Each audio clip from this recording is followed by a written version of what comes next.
This is Dream Power Radio, the place where your dreams turn into reality. Here is your host, Debbie Spector-Weissman.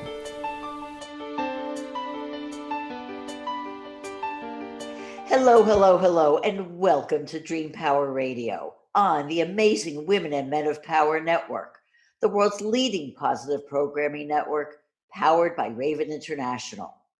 I'm your host, Debbie Spector-Weissman, the Dream Coach. This is the show where we talk about dreams, both daytime and nighttime dreams, and how you can use them to make the internal shift to a life you love. And as a reminder, I'm here to help you understand your dreams. So if you have a dream that's got you stumped, send it to me at debbie@dreampowerradio.com. I can help you interpret your dream or answer any general questions you may have about dreams. So again, you can email me at debbie@dreampowerradio.com. You know, we talk a lot on this program about how you can live your dream life. Well, today we're going to be speaking to someone who is not only living her dream life, but is committed to helping others build the life of their own dreams. Dr. Dravon James rose from poverty to become a successful pharmacist, actor, and the founder of Everyday Peace. And she's the author of the book, Freedom is Your Birthright. Welcome to Dream Power Radio, Dravon. Thank you for being here. Thank you for having me. Oh, you're quite welcome. So, what do you mean by everyday peace? Oh, I'm so glad you asked me that question. It's a great place to start. Everyday peace. First, I got to give you the definition of peace. The definition that I use for peace in everyday peace is wholeness, completeness, nothing missing, nothing broken, totality. And to be able to live in that space of wholeness, completeness, nothing missing, nothing broken, totality, to be able to live in that space every day. Every time I say it, it just makes me feel so surreal and calm, just every day to live there. Okay, so Dravon, how did you come up with the concept of everyday peace as you define it? You know, I came up with this concept of everyday peace through, I think, my life experience. I started pursuing what I now call peace at age 17. My brother, I was on my way to college, and my brother, who's a year younger than me, gave me a book, The Power of Positive Thinking by Norman Vincent Peale. And it intrigued me so much so till I really knew that whatever Norman Vincent Peale did in that book, that's what I wanted to do for people for the rest of my life. I was on my way to pharmacy school, and that was to be a practitioner in health. And I knew that wasn't it, but I had already committed. I was going to go through with it. And it took me years of studying. I just kept studying everything I could. I didn't know, at the time, I didn't know what I wanted to do. I had never heard the term inspirational speaker or motivational speaker. I just knew I wanted to help people understand the power that they possess within themselves to create the life of their dreams. And somewhere in the process of living and doing life, I've been a pharmacist for 29 years. And throughout my entire process of being a pharmacist, I kept studying and teaching. I read something somewhere that defined wholeness, and I adopted it as that's the way I define peace. Initially at 17, I got to tell you, I defined peace as a life with no problems. In my book, Freedom is Your Birthright, I talk about that. So it has evolved as I have evolved as a person, as a woman, as a being. The definition has evolved, and I'm really comfortable with that definition being what peace represents to me. Oh, it's wonderful that at 17 you could come up with this concept that has really been sort of the guiding passion of your life, even if it has grown and evolved and shifted over the years. Yeah, it's amazing how that happens, because I knew, more than I'd known anything in my life. I read that book and I said, whatever he did, that's what I want to do. It just, something leaped inside of me, and I was like, kept studying. I didn't know where it was going to go. Really, I thought initially I was just doing it for me, and I'd help people along the way. I never knew that it would blossom to be people that were not in my intimate circle, but it grew, and it's been a blessing to my life and to others, I hope.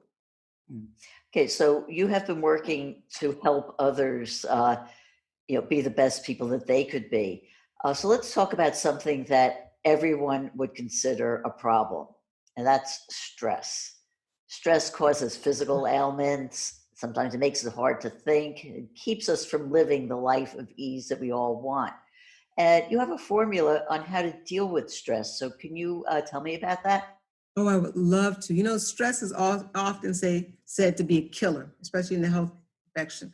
It's said stress is a killer, and that's because we don't actually heed the message that it's come to teach us. Whenever we feel stressed, the first thing is to do is to be aware of it, to be just aware of it.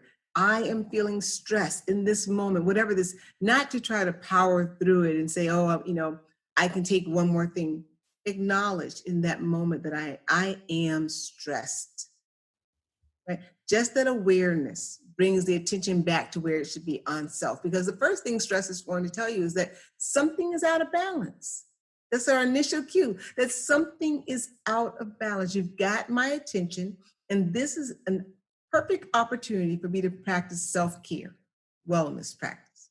Something is out of balance. I need to say yes to something. I may need to say no to something. I need to slow down. Something needs to change. Awareness needs to take place. Once we accept that we are stressed, then we can look at what needs to happen. Where do I need to slow down? Where do I need to say no? Where do I need to say yes? And usually what happens is we're overcommitting. We're thinking about the future when we only have power in the present, or we're thinking about the past when we have no power back there either. So bringing our attention to the now and realizing that stress is a cue for self-care. It's saying in this moment, you need to care for me. I need to care for myself in this moment. Something needs to change. If nothing else, my perspective. Yeah, it is so important. And, I love that you have the attention on awareness, because so many people just go through life oblivious to what they're doing. They may not even realize that they're under stress. They just have that feeling of unease, but don't even know how to define it. You mentioned most people don't realize that they know they're under stress, and that is so key. One of the things I teach people is to do what I call stress scans. It's just to check our body, check our mind. I divide life up into 3 categories: health, wealth, and relationships, right? All of our goals typically are health related, wealth related, or are relationship related. And stress goes in all those categories. But to look at those categories and say, what am I feeling right now? Do I feel any stress in my relationship category? Because stress can act just like a computer virus. It can be destroying things inside of us and be so silent, we don't even know what's happening. So if we don't go in there and look for it, sometimes by the time we become aware that we're under stress, the systems are crashing. We're behaving in manners that we don't want to behave in. We're experiencing things in our mental capacity and our health, breakdown that we don't want to experience. So we do have to go in there and be proactive about searching out stress and dealing with it proactively. So what happens when you do actually take a look at yourself and you say, yes, I am under stress. I've got money issues, or I have relationship issues or health issues, whatever it is that's an issue. What is the first step that you need to take to, have a resolution to be able to de-stress yourself? The very first thing when you even attempt to look at your health or your wealth or your relationships, the first thing you have to do is soothe your ego, because the first thing the ego wants to jump in and do is try to protect you. It doesn't look like protection, but it's really trying to protect you from any further harm. And because it doesn't have the capacity to protect you, it ends up causing more harm. So the first thing you have to do is to soothe your ego, because the ego is looking for somebody to blame for the problem. So if you look and you say, there's a money problem, the ego says, but you're not the problem. This is the problem. This is the problem. Or maybe if the ego can't find anybody to blame, it'll blame you. So the first thing we have to do when we notice a problem with any of our areas where we're stressed out is soothe our ego with short, simple command statements. I realize that there's an issue that's upsetting to me. Self-talk is so important. But we can look at this and we can get to a resolution. Thinking about resolution is also stressful. Sometimes the resolution right now is just to be at peace that I am safe in this moment. I am safe in this moment. And that's one of the things I teach in my pharmacy practice, is that we have to be concerned about the moment that we're in, not what's going to happen to our health tomorrow. Because what we do today in our health, in our relationships, in our wealth, what we do today helps to make for a better tomorrow. So being aware and being very much present in the moment, in this particular moment, and not overwhelming ourselves with what may happen in the near future or what did happen that brought us here. Just being in this moment will help to soothe us a lot. Yeah, and another thing, and you touched on it briefly in what you're just saying, is the whole concept of language. We often take what we say for granted. We don't even think about it. Words just come out of our mouths so often. But the words we speak reveal so much about how we feel about ourselves, especially words that are detrimental and unfavorable. So, what is the cost of negative self-talk, and how do you stop it? Oh my gosh, the cost of negative self-talk. I first have to say to you, loving ourselves and being kind to ourselves produces an energy around us, because everything is energy, an energetic field, if you will, around us that pulls more loving and kind things towards us. So when our self-talk is negative and down-putting, we pull more things in our environment that are going to be negative and putting us down. So self-talk is everything. How we speak to ourselves is so important. And if you want a quick tip on how to talk to yourself more positively, pretend like you're in middle school, or elementary school is even better. Pretend like that's the person you're talking to at all times. Who amongst us would say, "Oh, you're so stupid"? If you were talking to somebody in the third grade, you'd never say that. You'd never say you're so stupid. So when we talk about ourselves, talk to our younger self, to our little person within, and be soothing and understanding and empathetic when we talk to ourselves. From that place, we attract more things that are soothing and empathetic into our space. Mm, that is so true. And again, that calls into the whole concept of awareness. Because when we're that's one of the things to be aware of, how we speak and the words that we tell ourselves about ourselves. Again, it is so important. You've also written some books called the Stepping Stone series, which are each designed to impart an important lesson for transformation. And the first of these is called Freedom is Your Birthright. So, how do you define freedom? Freedom, I divide into two categories: your external freedoms and your internal freedoms. And the book deals most entirely, really, with your internal freedoms, how we choose to see ourselves, the world, and our position in the world will influence the quality of our lives. So very important. Realizing that we have a choice on how we see, how we interpret everything.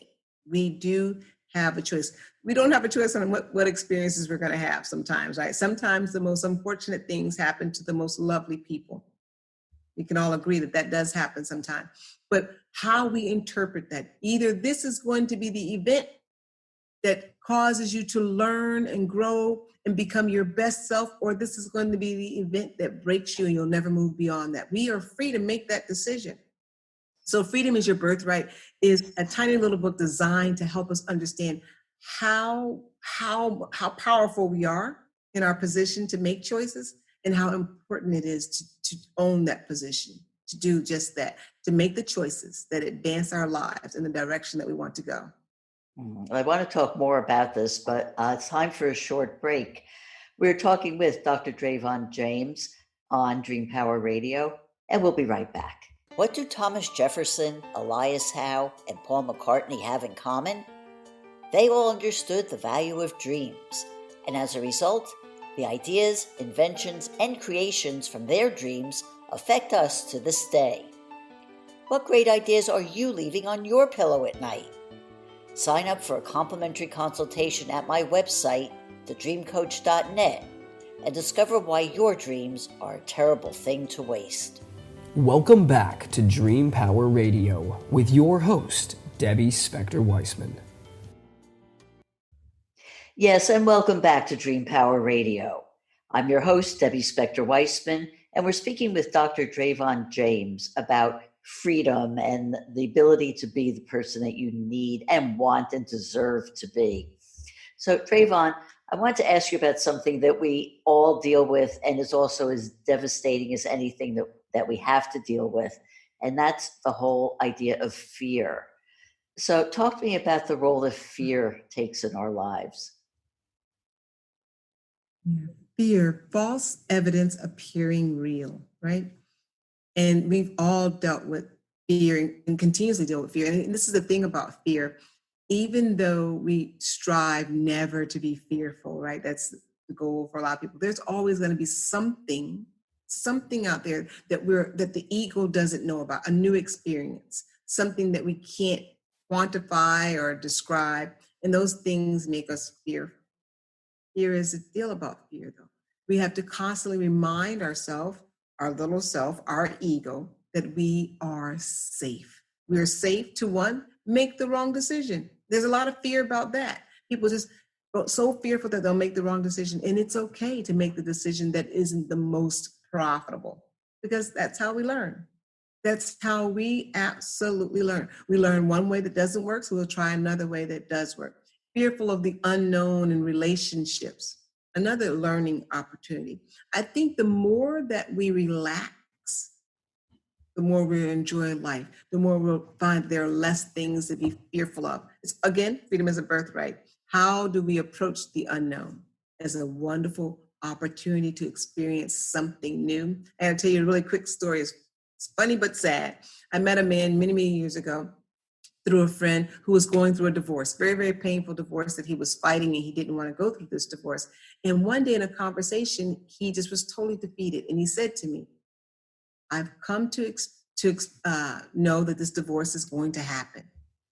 And I'm going to go through this as a new experience. I've never been divorced before. So I've changed my perspective. I'm going to approach this as a new experience, something new in my life. Still painful, but it took all the fear and all the animosity out of it. If we approach life, this is just something that I have not experienced before. Something new. It's such an important topic. And like you said, I think one of the biggest fears that keeps so many people stuck where they are is the whole idea of the fear of making a mistake, of not even trying because they've already in their mind said it's not going to work. Yeah, what if Einstein had said that, or, Alexander Graham Bell, all these inventors, right? Everyone's going to make a decision that didn't turn out just right.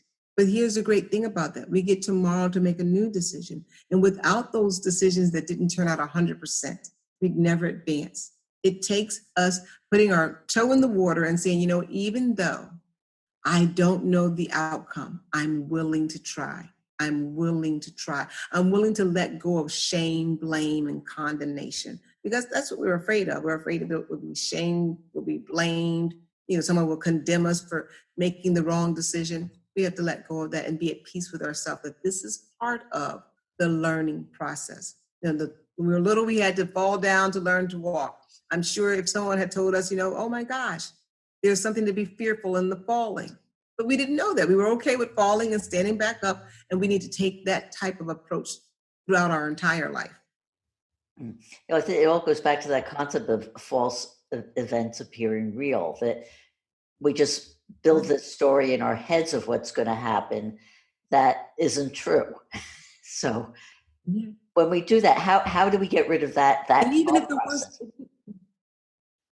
the one thing is, and my sister who studies and works in social work told me this one day, and I said, I don't want to do that, but I've been finding myself for years doing this. She says, if the worst happens in this situation,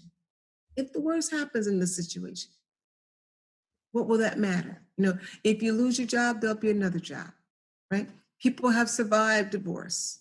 None of us wants the worst thing to happen, but here's the thing that we need to know about life. We'll still be okay. We'll still be safe.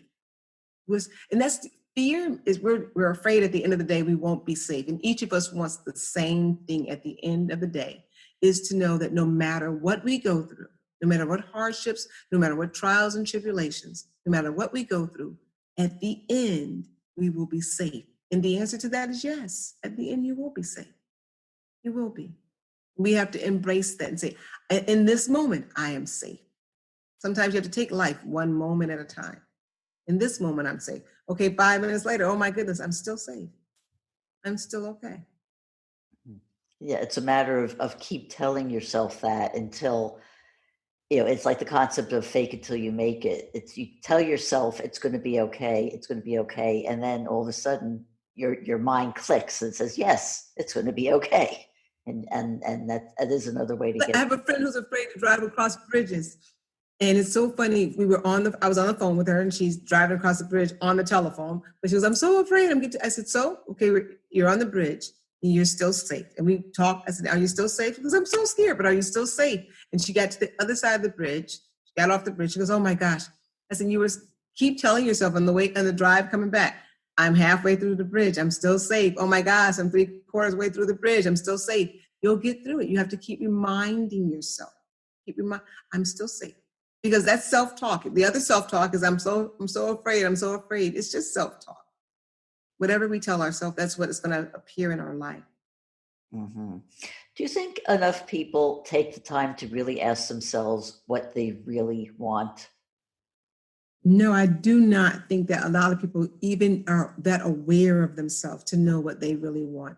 And so oftentimes we are fearful of what we'll see when we look at ourselves. So we don't. We don't know what we really want. We know what people want from us. We know what we want from other people. But when it comes to our own self, there is a fear of looking directly into our own eyes and saying, this is what I want. Fear of rejection, maybe fear of missing the mark. And I'll ask people a lot and when I do seminars and when I talk, what is your number one goal? People don't know. They don't know what is the number one thing that would make them happy in this moment. They don't know. The first thing we have to ask ourselves is, who are we and what do we want?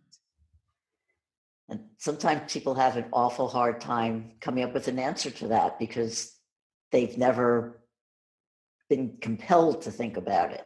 So, Dravon, would you agree that most people, once we get past having to do things just simply for our own survival, don't realize that they have that choice in how to live their lives? Yes, most people, we live our lives in just survival mode, right? Maslow's law of hierarchy, right? We live our life in survival mode and we don't actually get the time. We don't take the time. We don't feel like we're afforded the time to really know what the next level of us is, because life we approach oftentimes like a rat race. From the moment our feet hit the floor in the morning, we're running and we're doing. And people find it so challenging to even sit still for 5 minutes, whether they're meditating, praying, or just sitting still. We feel like we have to be constantly engaged. That time with self is invaluable. We do need that time, just that, not even to meditate, not to pray, just to sit for a moment and let our insides settle and things balance out. So then we can have those important questions with ourselves. Why does this make me feel? What is it about? What is it about feeling unaccomplished or feeling like I may make a mistake? What is it about making a mistake that is so fearful to me? Who is it that I'm trying to impress?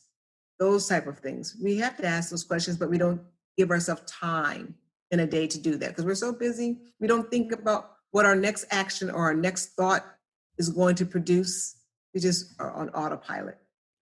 And it's so detrimental because once we realize that we do have that choice, that's when things open up, which just leads me back to your career. You started out as a pharmacist, but you were unhappy in your first job. At first, you told yourself to accept it, that it was what most people would consider a great job and not the kind of job anybody would walk away from. And yet you did. So what steps did you have to take in your thought process and in your mind to make you realize that this was the right thing for you to do? So it was very challenging for me because I was, freshly out of college and not happy with what I was doing. And it wasn't until I attended a seminar and took the Myers-Briggs test. I had never heard of that either at that point in my life. And the administrator of that test said, oh, you're in the wrong profession. It still took me some time, but as I mentioned early on, I was always studying and practicing peace. And my self-talk at that time was that I deserved to be in a job situation where I could give not only my professional skills as a pharmacist, but my joy and my passion. And it took me saying yes to something and no to something else, because the job that I left was higher paying. And a lot of times we have those handcuffs on our hands, like on our arms. We're going to go for the higher paying salary. But I thought, I'm going to go for where I can provide the highest service, because not only will my brain be engaged, but my heart will be engaged. And that was a challenging situation. I was a single woman, no children, not married at that time in my life. I don't know whether it was harder or easier, but it did take me coming to the place where I had to say, I owe it to myself and I owe it to society to give the best of me. And balance, health, wealth, and relationship. I had the wealth, but I didn't have the other balance pieces in there. But making that decision was the best thing for you to do for yourself. And here's the deal. At some point, too, I had to say to myself, what if this is the worst decision? What if it's the worst decision? At the end of the day, Dravon, this is a job. You can find another one. The worst thing is not to try. And I know people who are still with that company, and that was 29 years ago, right? The worst thing is not to try. So I made that, I'm going to make the decision to try. What's the worst that could happen? I can try and be unhappy somewhere else. Okay, I'll go get another job like that one. Mm-hmm. Well, speaking of other jobs, you also took a leap into acting. So how did you break away from the fears that had kept you from pursuing that in the first place? Well, now that's an interesting thing. I wanted to be an actress my entire life. And that's when third grade, I auditioned for my first play and got a role. And, it was one of those things where my mom said, you go to school, become a doctor. And I got my doctorate degree in pharmacy, and I didn't know how. That took a lot of courage to figure out how. I didn't know. It was not like academics. You go to school, you take the exam, you pass the exam, you get it. It didn't move along that way. But as I started to embrace my true self, I believe that everything is energy. When I decided, I'm going to do a job that feeds my passion in healthcare. And I started to do that. My energy started changing, and opportunities started coming into my area where I thought, oh my gosh, I'll go out and audition for that. But prior to that, I was closed off because my energy was so low. I was doing something that I didn't love to do. I didn't hear about auditions. So I moved back into acting when I accepted other parts of my life and put those into balance. Then I started finding about auditions and moving more into theater. So that was my first love before healthcare was acting. Mm. Well, we're just about out of time. So my final question to you is, how can people find out more about you? Well, people can find out more about me in a couple of ways. I host a weekly radio program on the Unity Online Radio Network every Monday, 5 p.m. Eastern Standard Time. Also on my website, info@drdravonjames.com, where we're doing a 2020 challenge. So go on there and hear about that. And then I'm all over social media, Facebook, Twitter, and Instagram at Dravon James, on all those sites. Wonderful. Well, thank you so much for joining us on Dream Power Radio today. We've been speaking with motivational speaker and author, Dr. Dravon James. I hope you've enjoyed today's program. Until next time, this is Debbie Spector-Weissman saying, sweet dreams, everybody. You've been listening to Dream Power Radio with your host, Debbie Spector-Weissman. For more information on Debbie or to sign up for her newsletter, go to dreampowerradio.com. This has been Dream Power Radio on the amazing Women and Men of Power Network, the world's leading positive programming network, powered by Raven International.